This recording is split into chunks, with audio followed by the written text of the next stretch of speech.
advance, but please do pop your questions into the Q&A, not the chat. So that's the Q&A button on the webinar screen as well. And so I'm going to hand over now to my co-chair, Ruth Pepper. Thank you very much, Selene. So the all-party parliamentary group on cycling and walking was reformed a year ago, and we've got members from 5 of the different political parties in. So please do pop your questions into the Q&A, not the chat. So that's the Q&A button on the webinar screen. Okay, we're still okay. Yeah. We're looking forward to hearing about the road safety strategic framework from Baroness Vere, the Minister, and also road casualty data, which sadly seems to have flatlined in this country, although internationally we have a relatively good record, but we're not getting better. And we're concerned that injuries and fatalities may even start to be rising again. And so I'm co-chair of the Transport Safety all-party parliamentary group, along with Peter Bottomley, the father of the house, and I'm also co-chair of the Cycling and Walking APPG. So my apologies for that confusion. It's the Transport Safety APPG that was reformed, and 2 or 3 years ago, the Cycling APPG became the Cycling and Walking APPG. The cycling and what was then the Cycling APPG.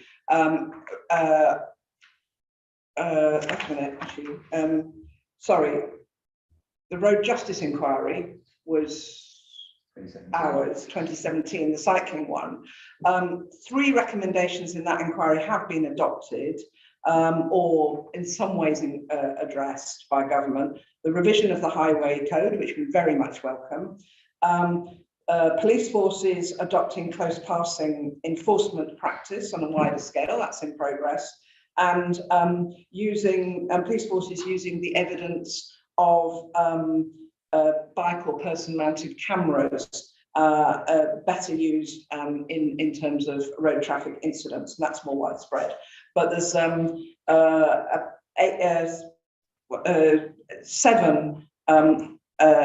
of our recommendations are still outstanding, and I think the one that has most parliamentarians most exercised is pavement parking, pavement parking ban outside of London. Yeah. So the default is a ban with exceptions rather than the other way around. But there are a number of others which we still need to pick up, but we'll pick that up in Q&A. And very good to welcome here. So I think over to you. Yeah. Over to Baroness Vere. Very glad to have you. Just very pleased to be here. And suffice it to say that there is a huge amount going on in road safety at the moment. I think the main reason being is that the road safety statement was done in 2019. And there's, I think, a big refresh. But also I felt that the road safety statement was good as far as it went, and it just had a list of like 68 different actions, which is fine, but I think we need a more strategic vision for how we take road safety forward. And I think the other thing I'm really trying to focus on as well is making sure that the governance around road safety is established, and also that the right stakeholders are feeding into the right groups. It's a little bit too ad hoc at the moment. So very much focused on that. So I will just sort of, counter through the items that you mentioned. Obviously, I'm very happy to answer questions. This is an opportunity actually, because as you will find out, there are many things that are still sort of in the mix where decisions haven't been taken finally. So very pleased to hear back from anybody about, pretty much anything, concerns you have about specific issues. So you mentioned the highway code, which you will see in the hierarchy of road users change came in. It was not without its bumpiness. Not everyone was a fan, funnily enough. Well done, thank you. And certainly, I got a fair amount of ministerial correspondence on it, and I still do. But it's fine, because part of that always makes me think, well, people have noticed it, and actually, if they're complaining about it, they've noticed it. So job done, really. So we are continuing to communicate that. We're looking very carefully at our communications and evaluating them to see if they are having the desired effect. And obviously, it's not something that's going to be just put to one side and forgotten. Now we just need to make sure that people are constantly reminded But the level of responsibility for different road users, it does reflect that you have more responsibility if you can cause greater harm, and I think that's really key. And what I really, my goal in life is to try and break down this terrible divide that seems to exist between drivers and cyclists. Some of the feedback, in my house, for example, I got absolutely taken to task by these people who felt that they couldn't drive along country lanes fast enough to get from A to B because there's a cyclist in the way. It's like, but it's their lane too, Anyway, it is something that we will continue to work on. It is important. And obviously that change has now happened. We've also got the self-driving vehicles change, which is going through at the moment, which will also, I think it's really, really important that we have a good public debate about self-driving vehicles, and people need to understand it. And I think that's going to be a real challenge over the months ahead. So that's the changes of the highway code where we are. And then sort of moving on to the road safety strategic framework. So yes, we said we would do it in the gear change, which was last summer. We've been working very hard on it. It's quite a big and complicated piece of work. Part of me thinks that when it comes out, people might go, oh, is that it? It's all about process. But actually, to my mind, the process is really, really important, because we do need to set up these different groups which are going to be doing deep dives on different elements of the safe systems approach. So that will also, and then that will, the new framework will also, hopefully, all being well and with a fair wind, also incorporate the RCIB. So we are still looking at the consultation responses, all being well, then hopefully we would have an RCIB to set up. But again, that's something that is in train at the moment. Something else that's in train, I did warn you it was all in train, but it is coming, is the roads policing review.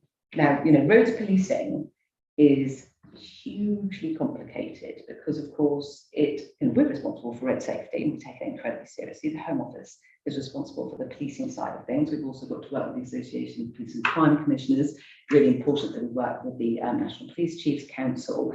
And it's about making sure that everybody understands their roles and responsibilities, making sure that we are having those conversations via the road safety strategic framework about things like data. Do we use our data as well as we possibly can?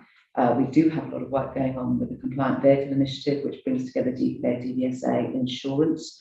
And again, we can share data about which vehicles don't have those three with the police. And then it's just making sure that we encourage the police to see road policing as a very significant intervention that they should be doing. I think, but again, and certainly from my work on smart motorways, it's clear that in some areas they do an awful lot more than in others. So what do we do about that? Because we've got these independent police forces, they will make their own decisions about their priorities. But sometimes I think I'm a little disappointed by the amount of roads policing that's done by certain police forces. So the roads policing review will look at the very detailed responses that we have had in response to that. On the road casualty data, you are right that in some areas there are increases in casualties. I think that is predominantly cyclists that seems to have gone up, but pedestrians has fallen quite significantly, which is a good thing. So obviously we'll be delving into that a little bit more detail to understand how things have gone well in terms of cyclists. How do we continue to protect them? So obviously there's various vehicle standards that we will be looking at, the UNEC regulations. We will look at them on a case-by-case basis in terms of non-stupid vehicles. It will be dependent. Some of it is dependent on us having a really firm and good type approval system. So that is obviously hopefully coming into the transport bill as well, because at the moment we're working off old EU retained law and it's not good enough. We need a proper GB type approval system, which will then obviously, following on from that, various regulations will be made mandatory where appropriate. And I think the last thing I'll touch on now is something else that should be appearing in the transport bill will be, what do we call them? low emissions, low energy, zero emission vehicles and micromobility.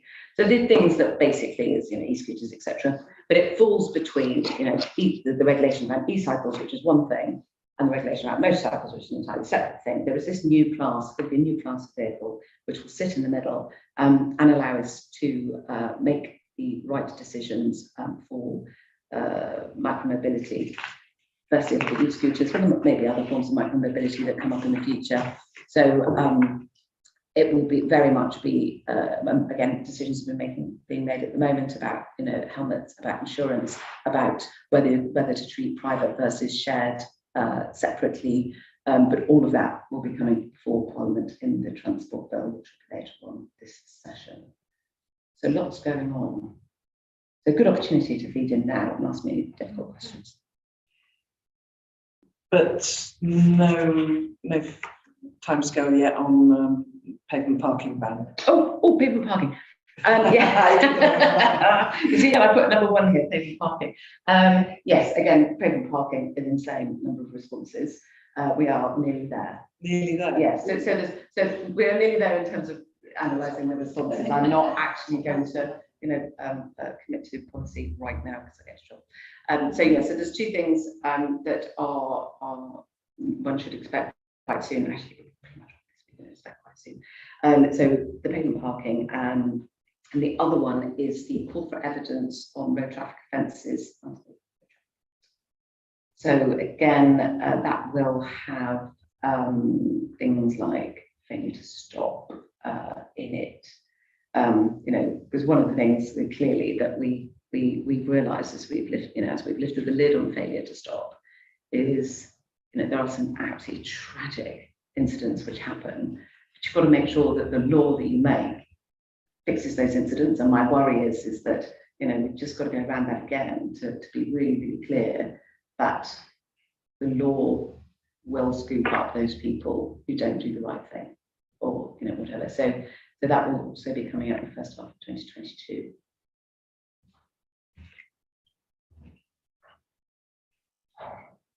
Right. Do you have some questions, Ruth? Do you want to start? Because I've These got are the pre-submitted ones. Yeah, or I don't know whether either of you three would like to kick off the questions. No, Yeah. you go on, Yeah. Claire. No, you go first. Okay, well, I'll join the queue though. No, I'll let Claire Anderson go next. Okay. I might have some follow-up ones after that. I'm really glad to hear about the RCIB. I've raised that probably last week. It's fantastic to hear that will be there. Yeah, the number of road deaths is just scary in London. So to know that they would be fully investigated and investigated thematically would be really, really different. A really different approach that we absolutely need. So very glad to hear that's on its way. On e-scooters, I have huge amounts of people, lots of people contacting me about that, mainly people who are partially sighted and blind. And I met with a whole group of them together, of people who had raised those concerns with me. And the main things they were talking about was speed and sound. So that's what they're looking for. There were a couple of people in that group who said they don't now leave their house. Even though our area isn't even in a pilot area for e-scooters, we don't have that many, but there are enough for them never to know whether they'll be there or not. And to hear that is happening is really, but for them it was really the sound, it's the fact that they're quiet. And it would be interesting to hear, I don't know how much they can it be known if they're in the wrong place, if they're on a pavement or a road, or how much can they be policed? Is the question I'm always being asked. And I'd be interested to know when you've talked to the manufacturers or to local authorities about how can we put it, can GPS be specific enough as detailed? Can it? I don't know if it could or not. It doesn't seem to me, when I track my children, they just seem to be in an area sometimes. So to actually be able to tell if they've been on a pavement or not would be what everyone who's talked to me is concerned about them would like to know. And also it's great to meet you in person. I can't afford to not ask about Hammersmith Bridge because that's causing huge amount of road safety issues in our area. So 3 children have been knocked off, hit by cyclists actually, along a road that a lot of extra traffic is coming from Hammersmith Bridge through. So it's being raised as a real road safety issue in our area. I know that's really niche. I know it's not country. Is But that it's a because very for cyclists, yeah. there's no room on the road for cycles because of congestion? Yes, and So it they're also, on the pavement. well, no, not just that, it's also they are on the road as well, but they also with a lot of extra traffic because that's coming through instead of going over the bridge. And I'm sure I know it's putting people off cycling around the whole Putney area, although we've got a really high propensity to cycle. I led a whole constituency cycle ride yesterday. It was really fun. So there's a lot of interest, but I think the numbers of extra cars is putting people off cycling around. So yeah, and anything you can tell me about Hammersmith Bridge and when's it likely to be fixed? It is not a minority sport. It's something that I care deeply about. So just talk about Hammersmith Bridge. I mean, obviously, we are still waiting for plans from Hammersmith and Fulham Council. So I understand that they are due to submit them to us in the autumn. So it's all about the viability now of whether or not there is a vehicle option that can be put in place temporarily whilst the bridge is fixed. Yes, that's the bridge. So we're providing all the support we possibly can. Right. But it's got to be for them to do the plan because they're in touch with they'll be managing it. That's their project. But we obviously stand ready as we always have them to fund. Just waiting. You could have put stand ready. Yes, I know, because I do understand that it has so many different consequences, and Christ, I just want the bridge fixed. It's probably not going to happen, very, very quickly because it's obviously very old. Even when it starts, it will be on time. I know, but it would just be nice to see it being started. Yes. I think we'd all be very happy. I'd be very happy to get it out of my in tray. But anyway, that's so I mean the RCIB, I agree. I think it is a real step forward. It's odd, we have it in all of the other modes and we don't have it for road. And yet, but also I think, well, we haven't really sort of fully scoped out exactly what we'll do. Of course, I'm really tempted to make it do everything, but of course I know it can't do that. And we have to be really clear about what its scope is. But having, thematic reviews would be, I think, very, very helpful, particularly if certain incidents are happening in different places all over the country. They're investigating them independently, but nobody's then bringing together all of the different strands of incidents which actually have a lot of similarities, and that could be resolved through whatever we might want to take forward. Yes, e-scooters. I mean, we have a lot of engagement with the different stakeholders when it comes to e-scooters, incredibly concerned about, how people see the safety of e-scooters. And sometimes it's also the perception of safety is the other really key thing. In terms of the geofencing, they can be geofenced, but they can't necessarily be geofenced down to the width of the pavement. Of course, that may change and will depend also on where they are being ridden. Some manufacturers may be able to flash up a warning saying, "Do not ride on the pavement." You look like you might be. If it looks like it's gone up. So there might be different things that we can do, but obviously something that we need to continue to pursue with the manufacturers. But the key for the pavement riding is enforcement. It's just not on. You don't take them on the pavement, so you don't cycle on the pavement. Full stop, finished. That's it. No discussion. There aren't enough police to be everywhere checking on them, are there? So we do, So that is one of the key things. But again, it'll also be about education, ensuring that, just getting this message out there, just be respectful to other road users, which we're never going to be able to police every road all the time. And for all of the people that we're worried about, all the vulnerable groups, it is always going to be about trying to get that message of respect across, which is a challenge, but not something that we should. And is it like the speed limit? Because I know in some cities they have they have bands of speed limit, and if you hire a scooter and you go out, you can go faster, which I was interested to hear about.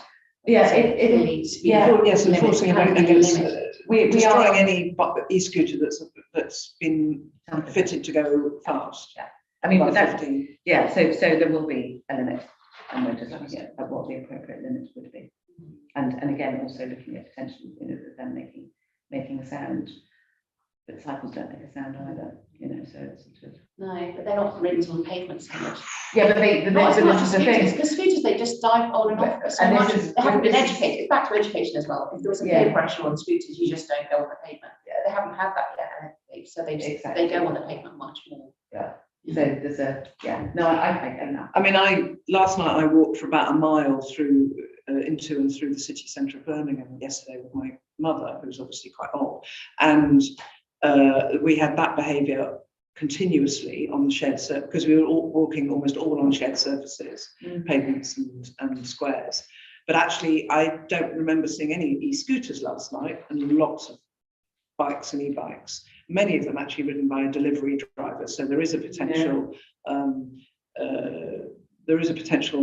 route for sort of enforcement, because they're all working for the delivery companies, or those ones are. But you know, as I say, just the same behaviour that Fleur is describing, but by young men on bikes, not young men on e-scooters. So it's about, a lot of it is about behaviour, mutual behaviour, rather than what bit of kit people are on, in my view. I've got this is partly a safety issue, it's also a fraud issue.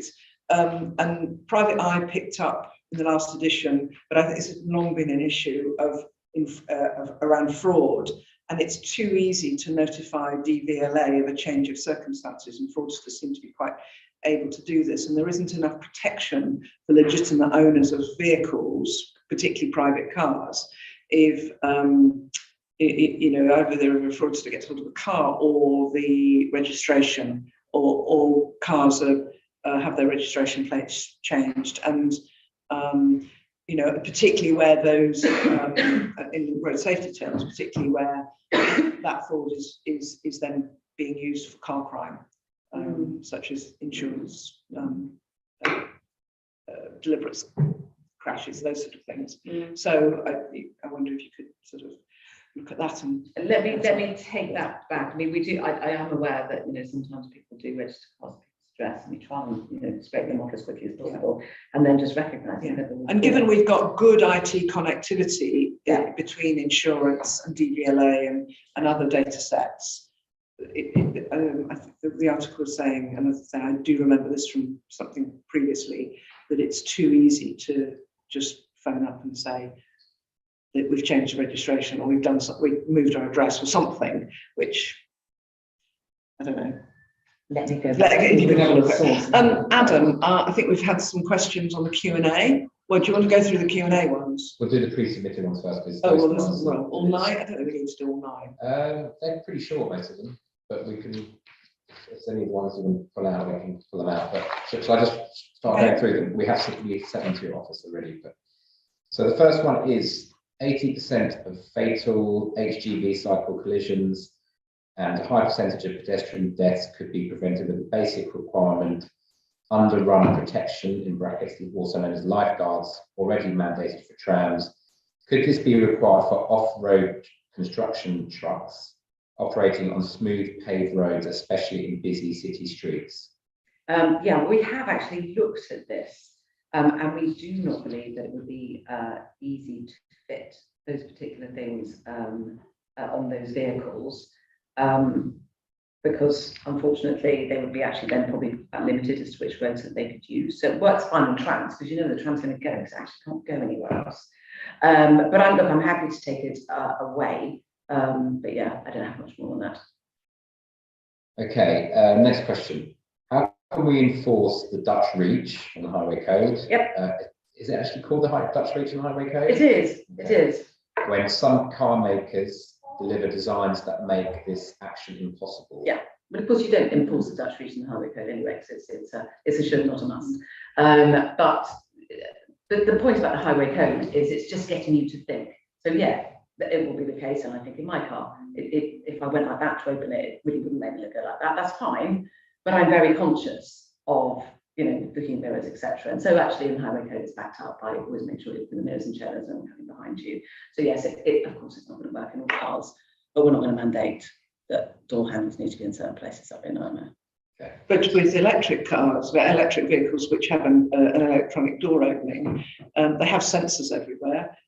Surely there should be, or could be, sensors, maybe there are sensors that are able to sense a bike coming close, or even anything coming close on that side, and particularly at the point the button is pressed. Yeah. I'm not aware that exists, but it doesn't seem to be beyond the wit of man to sort that out, does it?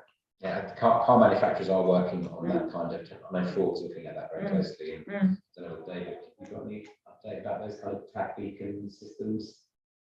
I think it's the kind of thing that would probably come through your NCAP first, you know, what the going to be some regulation, but there's certainly opportunities there.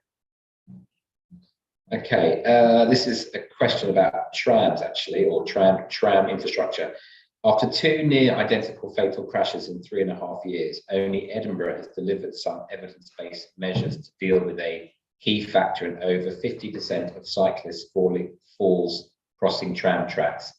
Can this important information be disseminated? Yeah, well, yes. I mean, in the LTM 120 is very clear about what the angle of attack should be for tram tracks, because so I think we say, you know, perpendicular if absolutely possible, maybe 60%, but whatever, they're not, you know, 20 or 30. So it's all set out in LTM 120, and the Out of Travel England will be responsible, obviously, for checking that cycle ways to comply with LTM 120. So although it should be an issue which is minimised. But that's new infrastructure, so existing infrastructure that's already gone in. Is there anything in terms of, I think this is, some of this guidance is about, is for, well, basically there's a lot of tram infrastructure out there already. LTM 120 will deal with new light rail infrastructure. So is there a way to? New cycling infrastructure. Well, this is close to tram tracks. Yeah, but the Yes. LTM 120 covers cycling infrastructure close to tram tracks. Yeah, but the stuff that's already in, Yeah. is there anything that can be done? Edinburgh apparently are trying to deal with these kind of collisions. Is there something that could be disseminated around the country, other places like Croydon, Nottingham, where else are there tram? Birmingham? I shall, all sorts of places. I will ask ATE to see what they're doing. Great. In that regard. Okay, next question. What is the government looking to achieve with its planned new powers to authorities covering shared bikes, e-bikes and e-scooters? I mean, I think I've probably covered as much as I've got on e-scooters at the moment. As I said, they're probably, you know, we're thinking very carefully about whether it's the private or shared, and whether they have the same. And we will offer powers to the local authorities as well to be able to limit the number of e-scooters and licensing and all that sort of stuff. On e-bikes and e-scooters, are you looking at the battery technology and having basic minimum standards for batteries? Because of course, there's both on bikes and e-bikes and e-scooters have been incidents of them flaring up, and some, I think, in particular issues on some of the retrofitting, the kit you can retrofit to a normal pedal bike. Yeah. Are you looking at basic safety standards of those? Because that seems to be what's behind some of the bans on bringing batteries even into this place. Yeah. No. I've got a switch bike, so it's affecting me. I have to, Yes, I will. I have to refer that to my colleagues at Bays, because of course they're responsible for standards. It's something that we are very aware of, because, you know, it doesn't make a really good integrated transport system. No, you can't take this onto this, which is the Yes. whole point of you having Yes. the first thing.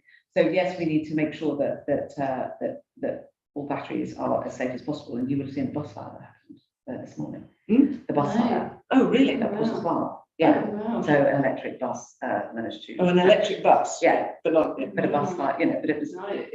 again, we don't know the details. I think our understanding is that there is not for bikes and well, because we've got no regulation on scooters because they're being sold when for private use when they're not, but also for e-bikes and what do you call it, switch type. I don't think it applies to switch, but these are where you can turn a pedal bike into an e-pedal bike. Yeah, it appears we have no minimum quality standards for the batteries. Right. Okay. And that's Okay.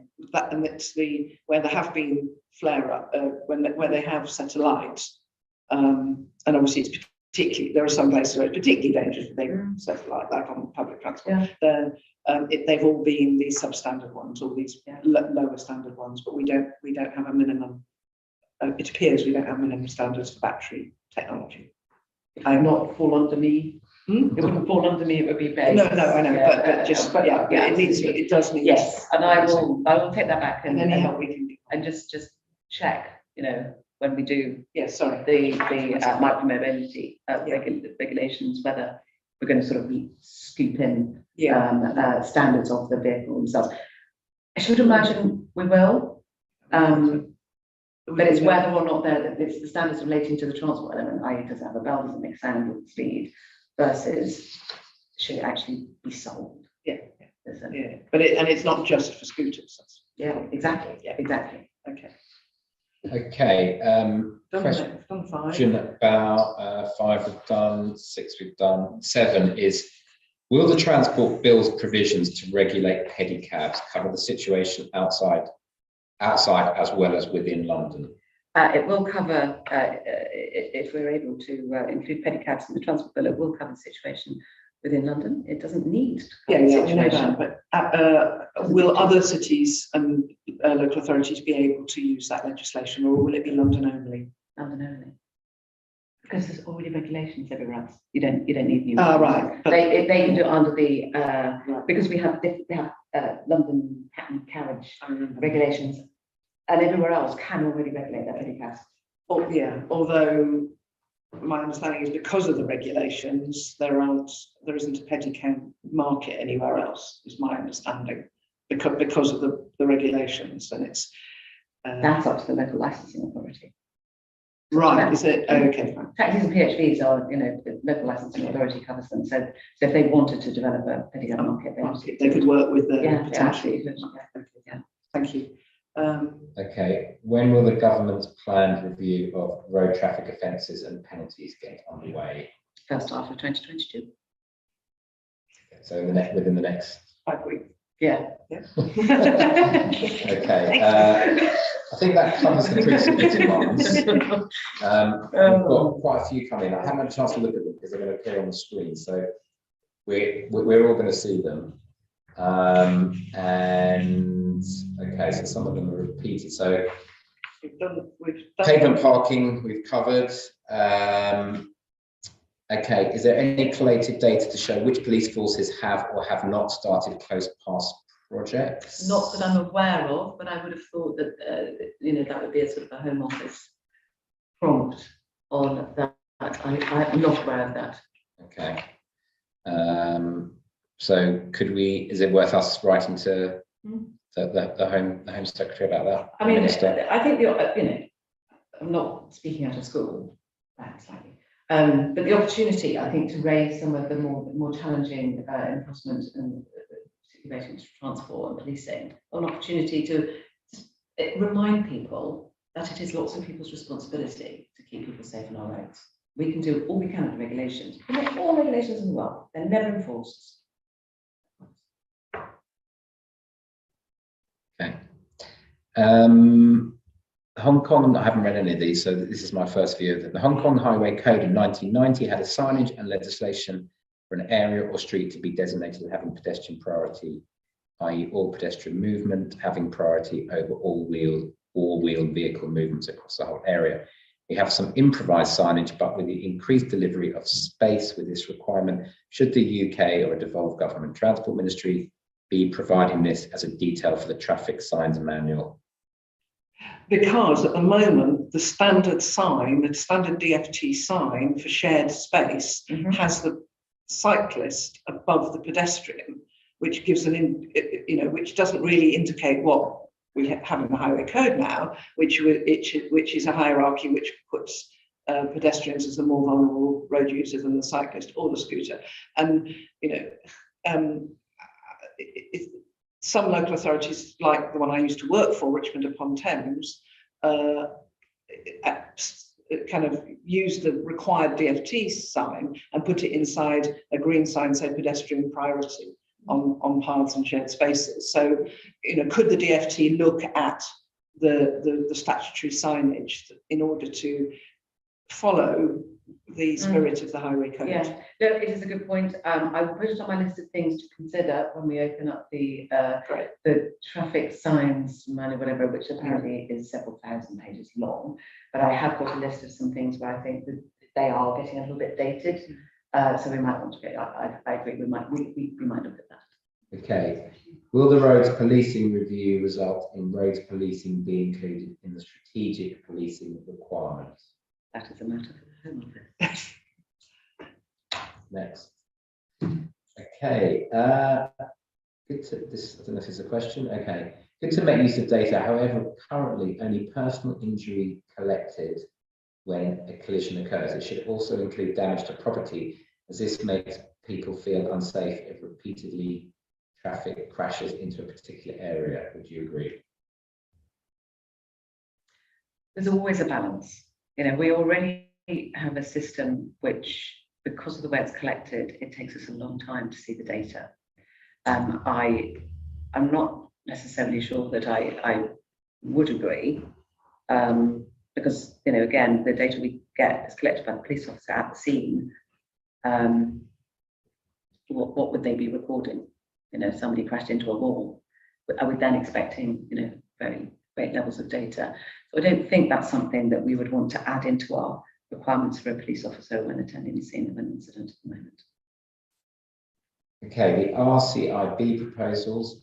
We've used that acronym a lot, just in case people aren't aware of what it means. Do you want to tell us what it's the Road Collision Investigation Branch. The RCIB proposals include mention of thematic investigations. What particular theme does the Minister feel should be prioritised in the first instance? Well, I think that's going to be an opportunity for us to have discussions as to where we feel that some thematic investigations can be most appropriate. But also, quite frankly, I'd like to, you know, get round to appointing the person. First of all, set the thing up, appoint the person who's going to be leading it, and actually in discussion with that person as well, we will decide what are the most important thematic. But clearly, I mean, look, I want to get the RCRB off to a really, really good start. So I would like, you know, ideally we'd pick some ones which are going to be relatively short term, but could result in some really tangible outcomes. But in the longer term, there'll be some hugely complicated elements around self-driving vehicles, and you know, we can see the complications. So I think there'll be a mixture of sort of short-term wins with longer-term strategic interventions. How can the DfT help to increase collaboration between police forces and local authorities on issues such as, but not only, pavement parking, 20-mile-an-hour speed limits? To be frank, I mean, obviously we would like the local authorities and the police forces to collaborate as much as possible, but DfT probably doesn't have much locus within individual areas. It is up to, you know, the local authorities will of course have very good relationships with their police force. They don't need Whitehall coming in trying to make them better. I do want them, you know, but we will be able to, I think, do some things with the road safety strategic framework to bring the leadership together so that they are reminded at sort of lower level individual police forces of what the responsibilities are. Okay, so a couple about the highway code. The highway code changes are very welcome, especially the hierarchy. That's about to protect the recognition of pregnant. And that's the second one. Especially the hierarchy and strengthening around crossing junctions. This is all about the culture of us and them. Will there be promotion and much publicity around the? Is there going to be a comprehensive public education campaign? It is underway. Yeah. Yeah, okay. And it is being monitored, it is being evaluated. Obviously, when the original changes were made, there was a lot of coverage in the media, which was very, very helpful. And we will continue to work with it. It's all under the auspices of Think. So sometimes people say, oh, but you haven't got adverts at 8 o'clock on BBC One. No, we haven't, because you know that would be probably prohibitively expensive. But actually, the way that we do it is we make sure that we're targeting those people who are less likely to have seen it through other means. Some of the channels that we use nowadays I've never seen because I don't look at Lad Bible. But I understand many people do. And these are the young lads, for example, that we really need them to change their behaviour. Have you considered using the adverts on petrol pumps for any sort of highway code? I don't know. I can find out. I don't know if we have actually. Because everyone who has a vehicle. And EV charging. Yeah, EV charging. Yes. Yeah. Actually, those cameras hang around them for a while. Okay, this is quite a long. I haven't had a chance to read this again. I have a little bit had a chance to read it. Okay. It's data on pregnant women victims of RTIs. Yeah. Okay, shall I read out? Should they be? Women who are heavily pregnant who have been killed, please can the government request pregnancy to be measured? It can't be. If it's not, it will continue to be overlooked in the Highway Code. Also, in a court case, a judge might impose a tougher sentence on the driver if the term pregnant were included in the Highway Code, if the life of the fetus is also considered in the sentencing. I mean, obviously for sentencing, that would be a matter for the Justice Department. But in terms of, we've got to go back to this point, is when we are gathering the data at the scene of the incident, it's done relatively quickly and based on what the attending constable can see. How would you know someone's pregnant? So in terms of the legislation, you're saying that, so the question is basically saying that there's a difference between the difference in the stage of a pregnancy, and you're saying that it's something that it's not possible to be identified or. Yeah, I mean, you would have to change the Stats 19 form for data collection, which would be the police officer then would have to ask the person, are you pregnant? I need to be convinced of what is the problem that we're trying to fix. Assume that an unborn child is not counted in the Stats 19. No. An unborn baby is not counted in Stats 19. No, it's an unborn baby. It was a fetus. Mm. No. Okay, it's a complicated one. Should we? It's one that we're not going to go into. Okay. Under side guards, could we also mention direct vision lorries? Could the minister consider making it a requirement through the procurement bill for public bodies to require the use of direct vision lorries or public bodies contracts involving lorries, e.g. construction projects, and for refuse disposal and recycling? Mm. You have made your point, and I will have a think about that, whether I don't think the procurement bill will be the right way through, but obviously, TfL already has requirements for direct vision lorries, and so we will consider that. Okay. This is about police forces keeping money from fines they issue for traffic offences. The money is hypothecated, goes to Treasury. Would it be considered that the police could consider? Because no, it's always been standard that money from fines is paid into the consolidated fund of the Treasury, because you don't want perverse incentives. You don't want, otherwise you end up with Daily Mail headlines saying, we would get Daily Mail headlines, XYZ has got X number of millions of pounds from finding drivers. So it's not something that we would consider. No.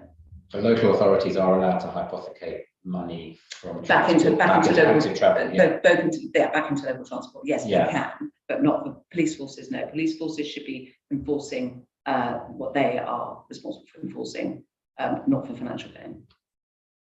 Okay. The question about new powers, which was not answered by the Baroness. I think the question was misheard. It's not about the regulation of e-scooters. The question was what new powers are being introduced for local authorities in relation to shared schemes. So I think I did say that we would be giving powers to local authorities. They'll be able to, obviously license their own shared schemes, limit the number of e-scooters, define the boundaries, where they can park, etc. So no, that will be included. Okay. Not true about LAs being able to support pedicabs. Well, the regulations exist. Whether or not they choose to support it, I think is up to them. Okay, I think maybe this gentleman did send me quite a long brief about it. Maybe I should forward that onto your office. Please do. I will do that. Yeah. Okay, this is a good question. When will the guidance on Part 6 camera enforcement be issued? This is enabling local authorities outside London to use cameras for things like school streets. Very soon. Right. I would say very, very soon. Very soon. Excellent. But they haven't got Part 6 powers yet, haven't they? No, but it was promised by the Secretary of State Yeah. 2 years ago in the chamber Oh, in the middle of 2020, yeah. and Yeah. we're still waiting for the. Oh, that one. Yes, yes. I think it's very soon. Well, what, along with pavement parking outside? Yes, there's a lot going on. So exciting. Okay, any suggested timeline for the transport bill being introduced to Parliament and the consultation? You did say later in the session. Yeah. That's all you could say at the moment? Yes, and I mean, much of the things that may well be going to the transport, I've already been consultant on. Obviously, the rail element of it is one of the elements that. Okay, what measures will the government take to promote compliance amongst road users with the recent changes to the highway code, and on what basis does it expect those measures to succeed? I haven't got any more to say on that. That's what I said about the Think campaign and the work that we're doing. We are monitoring and evaluation. This is about HGV. Okay, will the minister consider making a popular and effective safer urban driving mode for HGV drivers a required element, as opposed to optional, of the driver's CPC training? We are looking at driver's CPC. At the moment, I think it's mad. The fact that you are required to do 35 hours of training, but you're not actually required to learn anything in particular. You just have to sit there for 35 hours, which doesn't strike me as an enormously good use of people's time. I'd rather make sure they actually learn something. So we are looking at driver's CPC, and we have done a lot of. We had a call for evidence. We've done a lot of engagement with stakeholders, and we're now considering where we take it forward. We're probably likely to, have a flexible approach, but I'm very keen that we don't have the only option of sitting there for 35 hours at a screen, which you could just turn off and go and cook your dinner. And my understanding is you could keep doing the same course again and again. You're not required to do this course and that course and that course and that course. Yeah. But it is required in London to have in order to drive an HGV in London because of the London rules. And we're particularly concerned with the decision of HS2 to not take a lot of spoil out by train. Because of the change in the use, the taking out 2 of the additional platforms in the scheme at Euston in order to save money, which means they're not going to be able to take spoil by train, which means there's, I think it's 60 or 100 more lorries a day are going to be on London's roads, heavy lorries, which we are concerned about. But at least in London, there are the better standards of visibility required, and the driver training is required. I think there's a balance with training between what the government should mandate versus what the employer should make sure can happen, depending on where that lorry is going, because not all trucks are the same. They don't do the same jobs. And it's really about upskilling the driver for the job that they have to do. And clearly, if that's urban driving, then they should be doing that. There will be others who never go near a city, but they do all sorts of other things. So it's that balance which I don't think we've got right at the moment. I think we've time for the summing up actually, because we've got 5 minutes to go. And if you could try and capture those the questions, particularly the ones that haven't been answered, because we between the 2 APPGs, it might be helpful if we could put them all together, because I was skim reading and there are more coming up that are we know we'd really like answers to. Well, if there's things that obviously anyone will have tried to write down everything I said, but if there's things that you think that we didn't go into depth and you think, maybe we should have asked more, just to send me. Scoop everything up and write there's a lot of little questions as opposed to really big questions that people across the different sectors are asking, and of course because we between us cover almost all road users, I think, but particularly the more vulnerable, and then they are important, and they're the kind of things that members of Parliament are members are raising in the Commons and the Lords. Absolutely. And if you could send me through the Petticoat thing as well, I will do, we can try and scoop further information about that. So we can try and scoop. If you could grab, try and copy and paste and grab them before the Zoom call closes, because I think we lose the questions when the call closes. Thank you ever so much for your time today. That was really a real gallop through. Yeah, You did and very well. You've got an excellent 18 minister. Thank you. Yeah, we will put some more questions to you. For APPG supporters and members of both APPGs, you may have June the 7th down for our parliamentary bike ride. Unfortunately, for reasons outside our control, we've had to postpone it, and a new date is going to be announced soon. For people who look in on the road safety APPG, do consider joining up for or looking out for meetings of the walking and cycling APPG and vice versa.